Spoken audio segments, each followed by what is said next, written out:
वो गाना है ना, हमारा बुझाता बबुआ डीएम हुई है। आजकल तो बड़ा है वो कहानी चल रहा है भाई कि पत्नी को बनाया एसडीएम और पत्नी छोड़कर चली गई, पत्नी भाग गई एसडीएम बन के, ऐसा हो गया वैसा हो गया। तो थोड़ा सा मामला जो है संगीन है, गड़बड़ सा हो गया है कि हमने सफाई कर्मचारी है, वो सफाई कर्मचारी था और सफाई कर्मचारी होकर भी वो क्या किया, सफाई कर्मचारी होकर भी पत्नी को पढ़ाया, एसडीएम बनाया और उस एसडीएम बनाने के बाद वो पत्नी भाग गई। ऐसा मीडिया में है, वास्तविकता क्या है ये हमें और आपको नहीं पता, ठीक है। तो वास्तविकता तो जांच का विषय है, तो उस जांच पर वैसे भी एक सिविल सर्वेंट को कुछ नहीं बोलना चाहिए, ना हमें कुछ उस पर अपने तरफ से टिप्पणी देनी चाहिए। उस पर जब कोर्ट टिप्पणी देगी, जब फाइनल जो रिजल्ट आएगा, तब आप कहीं पर उसके लिए टिप्पणी दीजिएगा। तो हमेशा ध्यान रखिए कि जब भी इस प्रकार के सवाल आपसे इंटरव्यू में पूछे जाए, मान लीजिए जब ये इंटरव्यू होता है और आपसे पूछा जाता है कि बताइए इसमें आपकी क्या प्रतिक्रिया है, मान लो कोई महिला है तो उसको लेकर ऐसे ही पूछ देते, पुरुष है तो उसको लेकर के पूछ देते कि बताइए आपने अपनी वाइफ को एसडीएम बनाया और वो भाग गई। या फिर जो ये हालिया मामला सुन रहे हैं, इस प्रकार का सवाल आ जाए कि आप हालिया मामला सुन रहे हैं कि एसडीएम पत्नी अपने पति को छोड़ करके भाग गई क्योंकि वो सफाई कर्मचारी था, तो आपकी इस पर क्या प्रतिक्रिया है।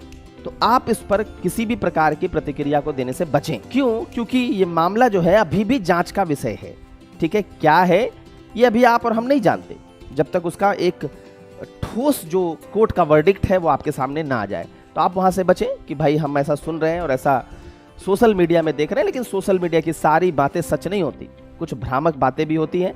और उस भ्रामक बातें के चलते जब तक जांच चल रही है और जब तक कोर्ट उस पर कोई अपना डिसीजन नहीं देता, तब तक मैं उस पर कोई टिप्पणी नहीं कर सकता। इंतजार करते हैं कि कोर्ट उस पर अपना कोई डिसीजन दे, इसको बोल करके आप जाएंगे। ऐसा नहीं कि लगे एकदम भावनाओं में बह गए कि नहीं नहीं नहीं नहीं अब जीवन में अपनी पत्नी को नहीं पढ़ाएंगे, ऐसा वैसा नहीं करना है, ठीक है। जब तक वो ये आ जाए, मान लो कोर्ट का वर्डिक्ट, और कोर्ट की वर्डिक्ट भी अगर आ जाती है और मान लेते हैं कि महिला दोषी है, मान लेते हैं, मुझे नहीं पता, अगर आ जाए तब भी आप ये नहीं कहेंगे ना कि भाई कि आप अपनी पत्नी को नहीं पढ़ाएंगे। तो मामला तो अब मान लीजिए कि पूरे देश में किसी एक का बेटा अगर आतंकवादी बन गया तो आप अपने बेटे को नहीं पढ़ाएंगे क्योंकि वो आतंकवादी बन जाएगा, ऐसा थोड़े होता है, ठीक है। तो वो एक केस हो सकता है, मतलब एक अपवाद हो सकता है, इस अपवाद को आप यूनिवर्सल नहीं बनाएंगे ना, इस चीज को समझना है, ठीक है। ये मैं आपको सिविल सर्वेंट के लिहाज से बता रहा हूँ, एक आम इंसान के लिहाज से नहीं। एक आम इंसान के लिहाज से आप आंसर नहीं देंगे कि आपके मन में जो आया सो सोशल मीडिया में जो देख रहे हैं वही बोल दिए, ऐसा नहीं।